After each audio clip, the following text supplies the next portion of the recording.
context. Yeah. Is that what does the farmer want? I think he to balance the bank account. Okay, so what are the steps to get that to work? Yeah. So I sort of put it in a context like, we used to have a cell phone. Yeah. Now we have music on it. Now we get the internet. Now we get Facebook. Now we get, so each application ramps up what you can do on that phone. Yeah. And those experiences. So where we had 10 different things before, now we've just got one cell phone. So if we looked at the soil as going, well, I need nitrogen. Well, turn the soil into a nitrogen factory. So put the right application into the soil. Yeah. I need animal health. I will put the right minerals in to make that application.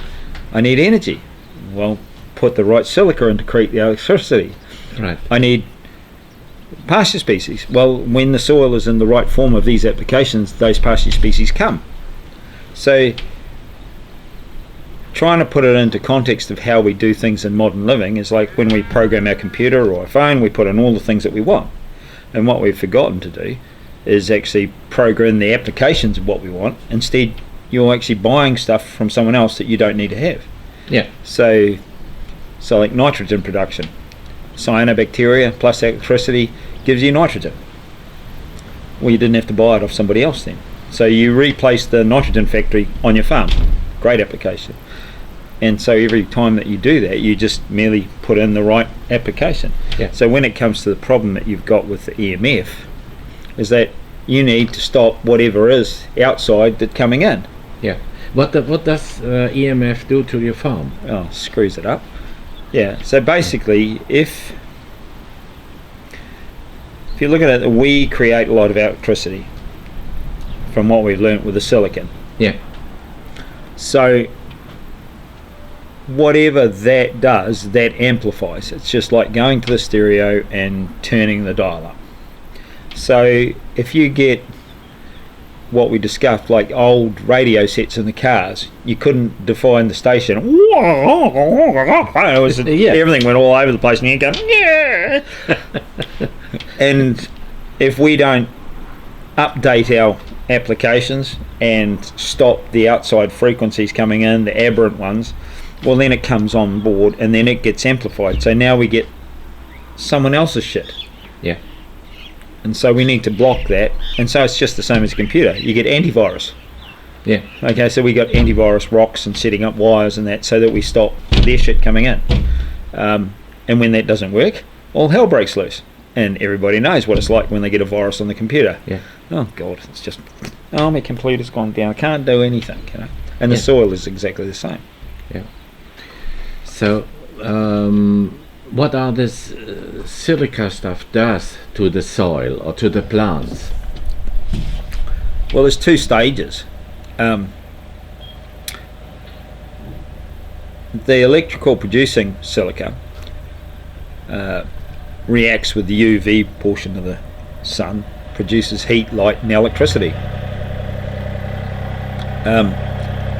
That electricity runs east-west around the earth, and as we were discussing last night with the electrical lines that it creates with the magnetite in the soil, creates a grid, and that corresponding electromagnetic field then increases plant production and plant growth. But what happens is that if you get the aberrant frequency coming in from next door, you create the electricity, you amplify out, and then you amplify the aberrant frequency, so you've got to stop that. Yeah. So that it's a double-edged sword. So you create electricity, creates electrolysis, electromagnetic field, stimulates biology. I mean, the biology, there's been quite a bit of research done on that, where they stimulate biology with electrical stimulation and they can get up to an 800% increase in production. Oh wow. So it's not a little thing, it's quite phenomenal. It's huge. Yeah. So that's just another part of the application. Like, okay, we created the electricity, so what are we going to ramp up? Oh well, let's put on the right fungal species so that they go out there and clean up. That's what they do. You give them some energy, they go bunch like a little bunch of Pac-Man. Yeah. Gobble everything up. Yeah, and then you put the cyanobacteria in, who can't handle any of that shit, and they go, woohoo, it's clean, let's go. Okay. So if you put the cyanobacteria into a dirty soil, nothing happens. No, They well, die, you or might get they- a very little wee spike, and that's it. And the end of Yeah. story, they're gone. Yeah. Yeah. They can't handle it. They are environmentally the toughest plant on the planet, Mm. but as far as chemically, I'd say they're the weakest on the planet. Okay. Mm. They're very sensitive to chemicals. Yeah, well, I mean, when you look at it, they thrive in Antarctica Yeah. and they thrive in the desert. So you can't find a wider spectrum of Yeah. moisture, Tolerant. temperature, Yeah. and you know, species that are found in the Antarctic are found in the desert. So there's a whole process, and I Yeah. guess the thing in the desert part really shows you what happens when moisture is applied. And you think about it, it might get up to 70 degrees soil's temperature, and yet it turns around and rain, and you get a full explosion of growth. There Right. is no nitrogen in the soil before that rain hits the ground, because there's no carbon there. So without any carbon, you haven't got any moisture retention, and you've got no nitrogen held in. So the whole growth, based on that one rain, has to come from the cyanobacteria explosion that happens at the point the moisture hits the ground. And it happens in the range of 3 days. That's right. It's incredible. Yeah. It's just boom. Yeah. Yeah. And when I look to your pastures, they are different to the neighbors' ones. And what I've seen, a lot of red clover. Yes. Did you soil? No. It's just. Well, you're not the only one. I mean. And also yarrow? Yeah, well, people that come here, they ask me, well, when did you plant your multi-species pasture, and where do we get it from? And I sort of said, well, it probably was planted around the 1920s, and The seeds are still in there. yeah, and where do I get it from? And basically, well, go home and sort your soil out, and they'll come. And we're still seeing changes all the time now with varying species that are turning up and how they perform. We have not modified our soils correctly to associate with those healthy species. In fact, we've gone completely the other way. The research stations breed a type of ryegrass based on a simplistic phosphorus nitrogen availability in a soluble solution. Where does that fit in reality? It doesn't. You can't do it. It doesn't rain every year, and you're not in a soluble solution, and they're growing something that they can sell you that you can just about guarantee within 2 years it's worn out, or they say it's worn out and it's run out. It's just they can't handle our situation. It just did it in the laboratory. Yeah. And it's dopey. And if you put the cows into it, they wouldn't eat it. They don't like it. Yeah. So You can smell it. In yeah. the shit, huh? Well, every species has a profile in the soil which it enjoys. Yeah. So weeds turn up when a certain profile turns up. Like in the South Island on central Otago, they have a plant called Horatium. I think it actually came from Germany as a garden plant. But Mm-hmm. the thing about it is it loves aluminium. Mm. And so you can actually see the lines across the countryside where they flew superphosphate onto the land, and the aluminium went up, and then the Horatium came, and you can go through and do soil testing on outside of the line where they put the fert on, part of the way in, and then in the centre, and then on the way out, and you'll just see the aluminium go like this. And what happens is the carbon falls, the whole exchange capacity or the amount of nutrient availability crashes, Structure goes. everything goes. It just collapses. And they run around saying they've got to get rid of the Horatium. I said, well, it's quite simple. You just got to get rid of the aluminium and they'll go away. Yeah. But to do that, we need to bring the silicon back, because that's the easiest way. I mean, the soils in that particular area are phenomenally fertile, apart from copper and silicon. So if you can bring the issues, look at the limiting factors and solve those problems, well, then the rest of it will just start to get going. So, and again, it's a bit like the apps on the phone. Unless you've got a motherboard or something as a central structure, you can't get them to work. You might get part of one working and then it goes, yeah, whatever, and so we get muddled up to what the problems is. And like in central Otago, they keep going on about, they've had all these dry years and we can't do this and we can't do that. You've always had dry years, and yes, they have incredible droughts down there at times, but the general process is that they've shut their soils down so they don't have moisture retention, they don't have a natural recycling, they don't have a cover. I mean, when you talk about the red clover, a friend from down the west coast, they had a farm in the Lindis Pass, and they used to tell us, like, that at 3,000 feet in the summer they would push the ewes into a tussock country that had strawberry clover that was 2 foot high. Yeah, and I just said, whatever, really? And her father told me that, and she told me that, and it wasn't until I got the total soil test back with the available, I'm going, they weren't lying at all. The nutrient was there, but because of the practice, they'd made a lot of money, and everyone had told them put superphosphate on, and they shut the farm down. But that's the same as pretty much most of the country, and I think it's pretty much most of the world. I don't think for the wildest dream of anyone that having soluble silica is probably one of the biggest key events in actually getting the soil to function. Yeah. And we see that as soon as that happens, we get calcium availability. And when we get that, we know we've got the microbes working, and with that, then we get structure. It works like a charger for the soil. Well, you've got one to create the electricity, but the soluble silica part, I'd say, it creates the framework. It's the structure. We see it in the animals, that when they get soluble silica into their diet, their hips go wider and their head changes. Their snout gets shorter and their head widens, and that's in my book. And I think I'm sort of certainly seeing better structure in the soil. And when you get it in there and you get a rain event, it's getting a bit dry now. We've had about 3 weeks without any real rain. But if you have half an inch of rain on our soils and go back and look for where the water is gone, you won't find it. It's just straight into the soil. Penetrates. It just goes into the whole soil. The whole soil. Yeah. And you'll go to the neighbour's place and there'll be a line on the top where it hasn't gone. So there's a whole part of it, like the structural pathways. Yep, give us the water, we'll look after it. But if it stays on that top part, within 2 hours of the sun coming out on a hot sunny day, it's gone. It's gone. Yeah. So we've lost a huge amount of our resilience over time, and we don't have the parameters, or haven't had the parameters in the past, which farmers have actually gone, shit, something's wrong, we need to do something about this. Yeah. They just have people turn up at the driveway, we have the problem for that. Sorry, we're supposed to say we had the solution, but we have the problem for the last solution that we caused the problem of. But anyway, give us your money and we won't matter. We won't worry. And we'll be back next week with something else. Yeah.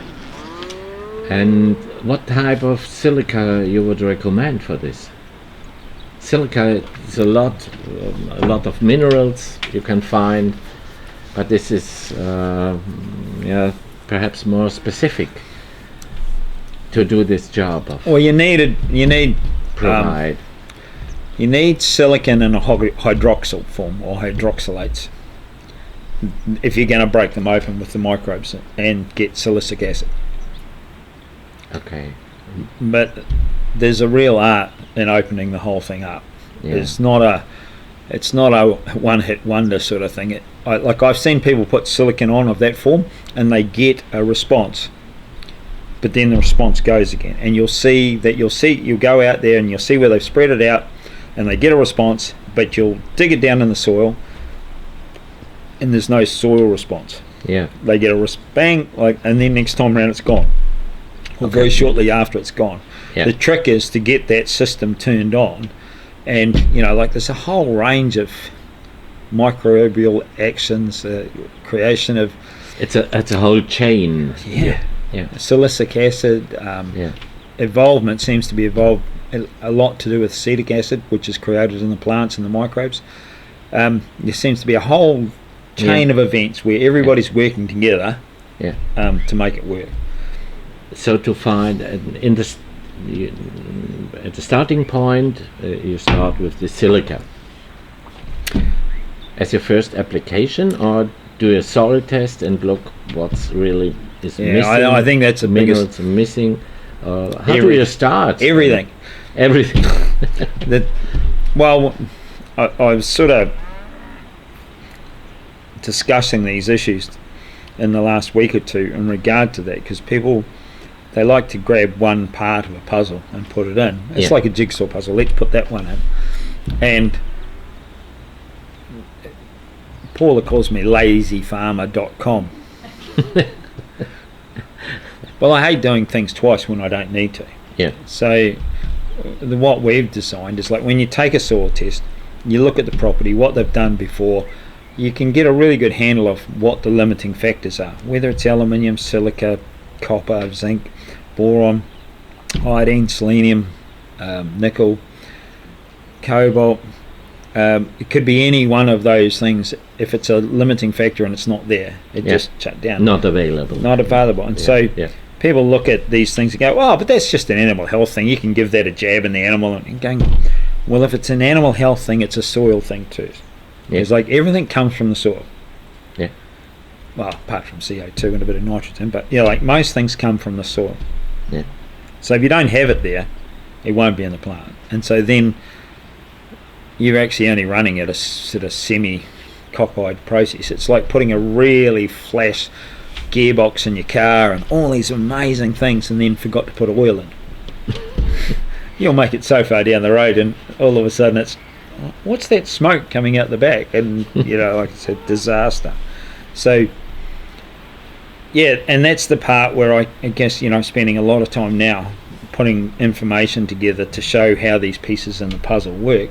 But a lot of it really comes down to where you get the materials from and isolating it. And like in Europe and that, I don't know where those resources are. I'll bet my bottom dollar that they're there, and they'll be stuff that most people drive past every bloody day and never take any notice of.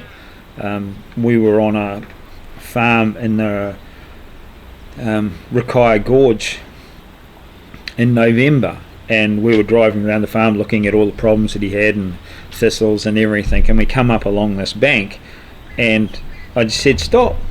He said, "What for?" And I just pointed to the bank, and he said, "Oh yeah, well, what?" And I said, "Well, are the sheep eating it?" "Well, yeah, I suppose they are." So I said, "What are they eating?" He goes, "Well, I don't know, it's just dirt." And I said, "Well, have another look down the bank where this dirt has broken out and gone down there." And say, "Well, how come there's cocksfoot growing down there and there's no weeds, but outside of where that is, there's weeds in that area?" "Oh shit, I never thought about that." And I said, "Well, there in that little pocket, they found a patch of silicon, which is of the right form hydroxylate, and the sheep are going, 'We need that for our structure,' and the dirt's gone down the hill and it's grown cocksfoot." So in that regard, he was driving past one of his major solutions every day and hadn't noticed what was right there. And so those products will be available. I mean, you've had plenty of volcanoes in Europe, and you've got plenty of old seabed and all that sort of stuff. So you've got everything you need. And this is the thing, is that only to apply it in the right way. And nature is a mighty beast if you give it a hand. Instead of trying to beat it into shape. Which you can't. In the end, you will lose. You will always lose. You can't beat it. She has all the time in the world. So we know it's to start. Have we now figured out how to start? Look at the soil test. Basically, what it says. If you take a soil sample, you can get a really good handle of the base soil of what you're dealing with. Like when you do a total soil test, you actually get to see what's there that's not being used. And you do an available test soil beside it. It comes out of the same sample, and then you go, okay, so why isn't that available? This is blocked by. Yes, and whether it's aluminium, lack of silicon, there's no copper, so there's no biology, there's this or that. So we end up here in New Zealand, we're just looking at those limiting factors, and people go, oh, well, I could just use this, and I go, no. Or I could just use that. No. It's complex. Well, it is, but once you see it, it's quite easy to go, if this will do this, this will do this. And then if you understand the chain, the working of the minerals together. Yeah. You've got to have a bit of faith too. Yeah. Because, this farm didn't come about this way in a day or a week or a year. We're still seeing stuff that we did 6 years ago. We can still see the variance. The piece of ground that we didn't do 6 years ago is only 1 year behind, but it can't catch up. So that means the farm's still getting better every year, which is pretty cool. And I think what we didn't realise is as the farms around the world were starting to go backwards, they were probably going back at a faster race than we're going forward. Like, we can improve it very quickly. Yeah. It might have gone back slower over time. I think it's certainly gained pace. Talking to farmers now, they aren't reaching their productive capacity, and they're at least 20 to 30% behind what they could do with no inputs. Why there hasn't been enough questions asked about what's going wrong. Instead, they've gone and bought feed products, nitrogen, whatever, to fill the gap in. That doesn't make any money. It doesn't make any at all. So when you expect the first success you can see on a pasture? Most of the time we see it within about 6 weeks to 2 months. 6 weeks to 2 months. Yeah. That and what are the first signs? The toxicity starts to go quite quickly when the fungal species get cranked up. That happens pretty fast, and you can kinesiology test, just check with the smell and a whole, just observation. You'll start to see more microbes go. Over the winter period here, when I start new farmers in the autumn, we like to see those microbes kick in. So at some stage in the winter, you get a massive worm casting on the surface, which is the result of them eating the cyanobacteria. So we want to see that. If that's getting going, then we know that the nitrogen cycle is underway, and that next spring's going to be a lot better. But I don't think the complexity of what these cyanobacteria do.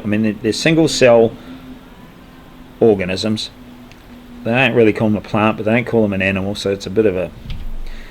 They photosynthesize, but they create the 12 tissue salts that every cell needs for a healthy existence. So when they do that, then they have the 64 minerals or subatomic particles that make up a genetic sequence inside of them as well.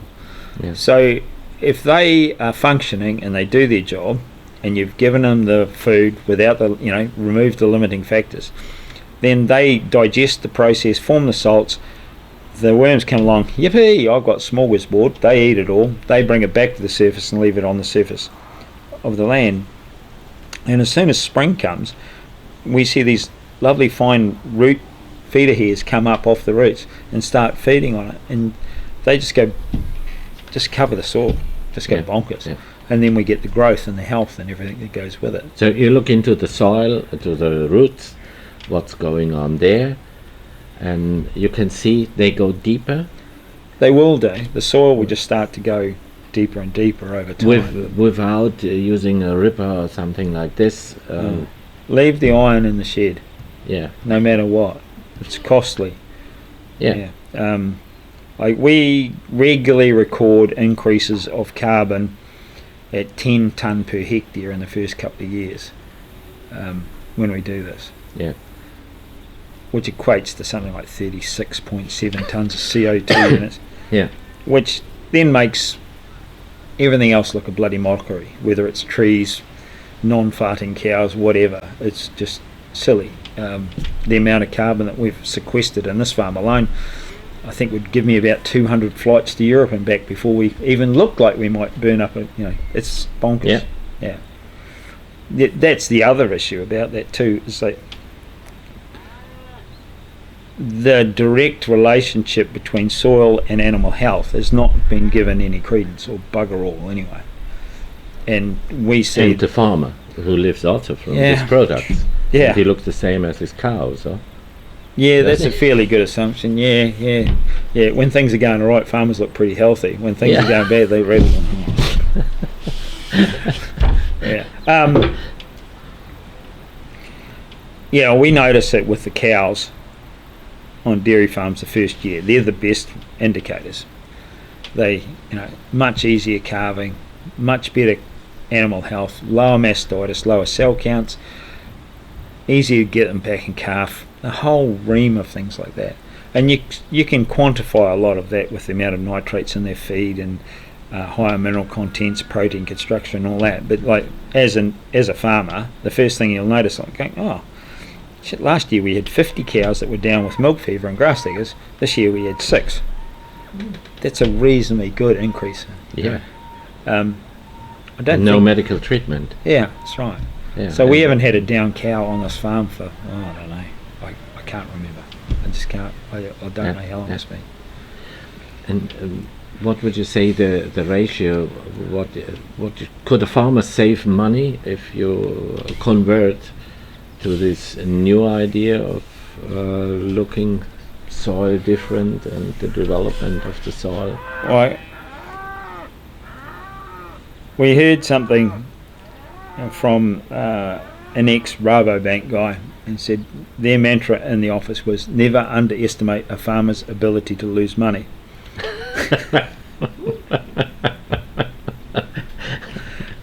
They are happy with it. Well, the thing is that anybody can make money out of this if you actually decide to focus up on what the real issues are and stop going with the flow as far as what's being pushed onto them all the time. I mean, here in this country we have Dairy New Zealand and Farm Source and Wrightson's that have this continued mantra of more. When I started milking cows originally back in the 80s, it was profit per hectare. There was nothing about more kilograms per hectare, and basically all that does is give you a bigger ego, and the ego goes with the overdraft. They go hand in hand. So the bigger ego you got, the bigger the overdraft, and the more that you're stuck on this treadmill of running around after these people. And they haven't stopped to realise there is a problem, and I certainly see it in the younger generation of farmers now. They didn't get to see what I saw, where there was a low-cost farming methodology. We were brought up on poor soils, and I could look down the road and go, God, I wish it was like that. So over time we sort of worked out why isn't it like that? How can we make this better? What are we doing? And then when I sort of found out about the electricity and did my training with Brookside and started helping people, I couldn't believe how farmers with such good soils had managed to turn them into farms with such bad soils. They had something great that they destroyed, and the reality is that they had been making money, and so business had identified these were a great target. So they found ways to get money off the farmer. And in the meantime, they wrecked the farmer's farms, and then the farmer spent more money to try and fix the problem and then wrecked it even further. And so we've been on a sort of they call a parabolic curve going that way, but we've been on one going, falling off the cliff. Yeah. So I think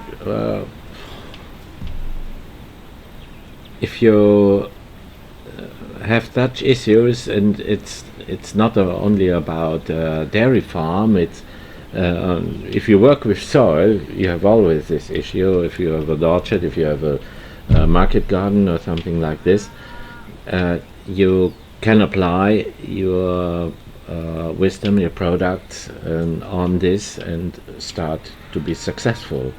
Absolutely, and I think that the issue that a lot of people have in this process, or this they expect, I guess you've probably come across it before, if you go organic there's always a dip in production before it starts to come right. Rubbish. That's important.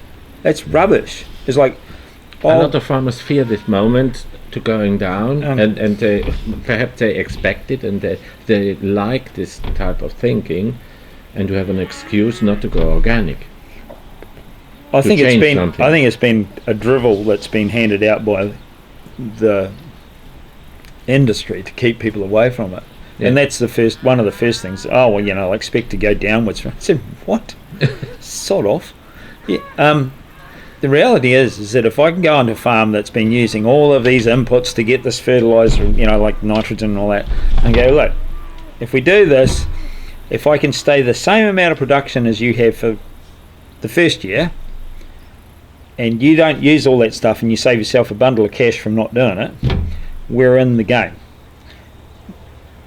I don't generally tell them that they're going to get amazing improvement in animal health and a whole lot of other cost savings, but that comes as well. But at year 2, I would expect 20% more pasture growth. Yeah. And it's just getting them through that intravenous drip that they've been on, that they needed to go out there and put nitrogen on, and they had to go and do this and go and do that. And so with farmers that we want to help through the gap that have been high nitrogen users, we'll use products like fish and a little bit of nitrogen on the same time frame as what they were before. As a starter. Yeah, as let the biology have some food, and let them grow the grass. It helps grow the grass until they get over that process and the system gets working, and then they realise, I don't have to do it anymore, or I'm not getting a response anymore because it's growing as much as it can. Yeah. That's one good thing, that farmers need something to do, so you can actually give them something to do while they get over this craziness of running around like headless chooks. Yeah. It isn't that difficult. I think the biggest problem we have is just getting over our thinking that we might have got it wrong before. And go, well, we all got it wrong before. Yeah, it's a learning process. It's that. And it's going, well, it's just an opportunity. Yeah. And you can decide. Everyone can decide on which side or which road he wants to travel. Well, having gone through this process and understanding the law a lot better, I mean, we do actually have an obligation on supplying food that's healthy and fit for use, fit for purpose. To be supplying food that's full of Roundup and other chemical products, I mean, you're actually, to me, when you do understand the law, you're actually breaking the law. Yeah. Because, Roundup's been found to be a carcinogenic in the courts and ruled against it. And if you're supplying fit with Roundup residues in it, you could be a target in the future about some of those issues. Yeah. And perhaps your farming operation, the government stops. Not possible to use it for... look, it's going to stop. Yeah. There's just no doubt about it. It's going they can't sustain the $1.5 billion in damages for court cases, and the cases are only going to keep ramping up. They're never going to be able to keep that up. And then when those companies are bust, who are they going to go after then? In our circumstances at the moment, the councils are spraying it around all the roads, so those people that are in the councils would be the next target, and then the producers. So you've got to look at it going, this is a bit of a tenuous situation. You're actually tainting the food. It's a thing in the common law called administering poison causing death or injury. There's actually a law for it already. Yeah. Okay. Thank you, Ewan, for your insights and explaining your system and where to farmers can find your products. Well, I think that's the part where, we've been building a system that we can, in a way, that we can monitor what you're up to, whether it's soil tests, water tests, and have it on a database, and then make proper, relevant recommendations and track what farms are doing, what their soils are doing, and how it's going about. And I've built that system based on a replicated process. So the significant issue, and I spoke about this morning to a friend, but when people do trials or anything on their farms, there's never a baseline. They turn up and go, we tried this ryegrass on this farm and it did this, and go, oh yeah, okay. Well, how much nitrogen you put on, what was it before, and what was the soil base? And they go, oh, we didn't test that. No idea. Yeah. So we went to 10 farms and did this and had no idea what the soils were doing before we did the trial. So there's no baseline. And I think what the issue is so when you take research with no baseline of the most important factor of the whole thing being the soil, How is any of the research valid at all? It's not at all. So what we've done over time is that we were always testing and measuring our own properties, and luckily enough I got to work with a lot of different farmers, and then I got to see what was going on with their soils. And so you had these baselines, and then as you added products you could see what was happening. Oh look, that became available, oh that went up, cool, that changed that changed that. And so each time, the platform at the start, we knew what it was, and we knew where we could get, well, as it evolved, what was going on. And it's going past things that I'm seeing, going, holy shit, look at that, that's cool. Yeah. Way better. And that's the part where I believe that the research institutes probably being led astray completely, because if they knew that sort of material, that every farmer should have that data on their own farms and should be able to actually plot what's going on, they'd be out of business.